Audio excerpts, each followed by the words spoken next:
So I told you my son and I, we love to put up Christmas lights, and we spend hours and hours and hours doing it. We spend over a number of weekends. We have great bonding time. I counted it out, Max. It was about 25,000 lights that we put up, wrapping all the trees and up on it. So we go after this thing. But I want you to know, the worst time to go drive by my house to see my lights is about 1 p.m. when the sun is up. In fact, I took a picture of my house with all the lights on at 1 p.m. Let's see if we can show this picture. That's my house. What you can't see is that every light is lit right now. I've turned them all on. Those angels, the trees, the roof, they're all lit. They're all pulling the same electricity, but you can't see a single light because there's no contrast. If you want to see my lights, you got to go at nighttime because then it looks like this. Let's move to the next picture. That's our house right there. I know you want to drive by now and see it, don't you? Now, go back to the first picture if you don't mind. It's the exact same house with the exact same amount of lights, all turned on, the exact same level of electricity. And you can't see a single one of them. Then you go back to the nighttime, flip back over, and there they are. You just needed the contrast to be able to see it. All right, you can pull that down. I don't want to create envy in the home from my son and my Christmas lights. Listen, here's what I want to understand. It is no different with joy. If we waste our lives trying to make sure there's no hardship, no pain, no suffering, thinking that's going to make us better, we are wasting it because we will never feel the contrast of joy. Joy is always felt most deeply when there's pain and suffering involved with it.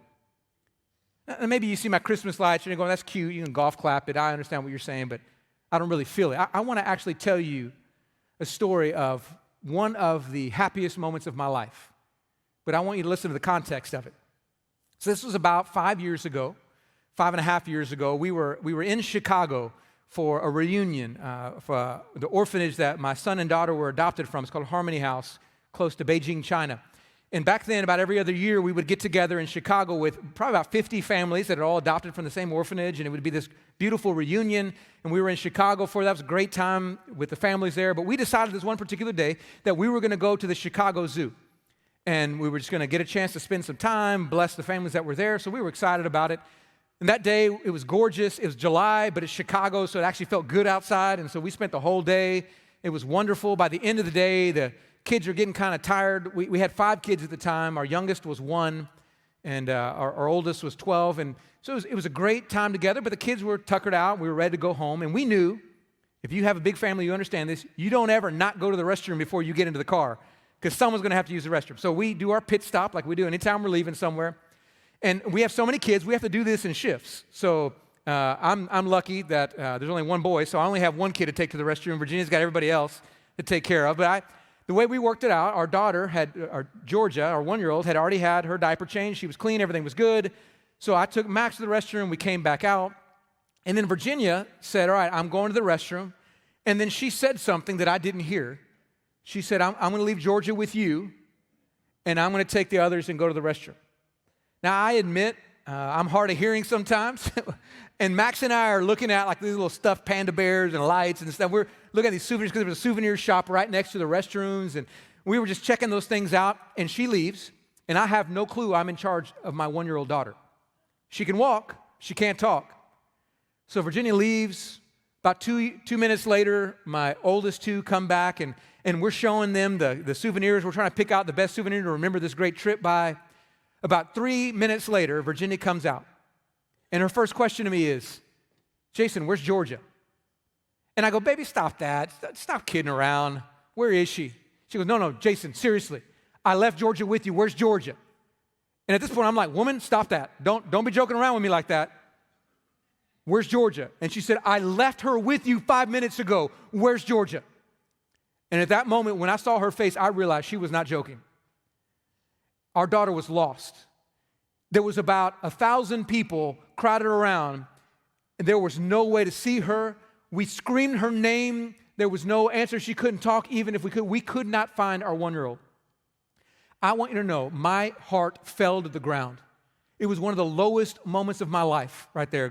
She was under my care, and I didn't even know it, and I lost my daughter.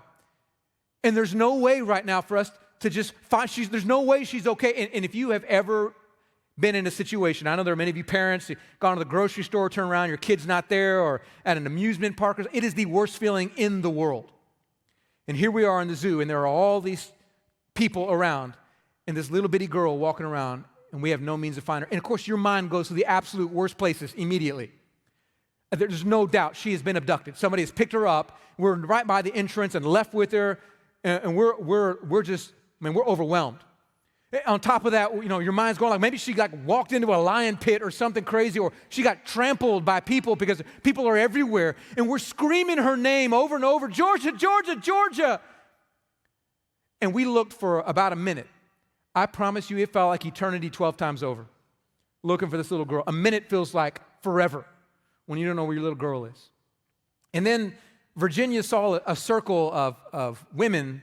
And I think it's just her motherly intuition knew what was going on. That there had been some moms, we didn't know the moms, but they had seen a little girl walking on her own without a parent, and they knew innately to walk around and protect her while somebody went to go look for help. And so Virginia ran over to that circle, busted in, and sure enough, there was our little Georgia just standing there. And Virginia picked her up and hugged her, and the moment I saw that, I went sprinting over to that circle. And I grabbed my little daughter Georgia, and I held her tight, and I squeezed her into my chest. And you know what I did?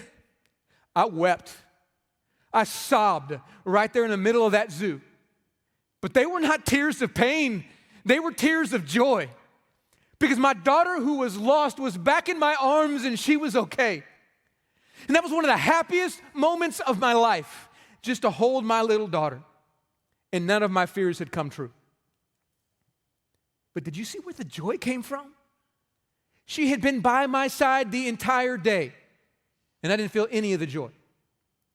It wasn't until the misery came of not knowing where my daughter was and the pain and the disoriented nature of the fear that made me experience one of the most joyful moments of my life.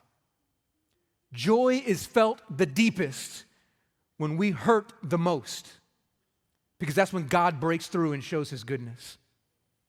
This is what the Christmas story is all about. Not little angels and everything's fun and safe and here's little baby Jesus in a manger and we sing a lullaby over it. No, it's not that. It's oppression and pain and fear and suffering. And the angelic message, it's going to be okay.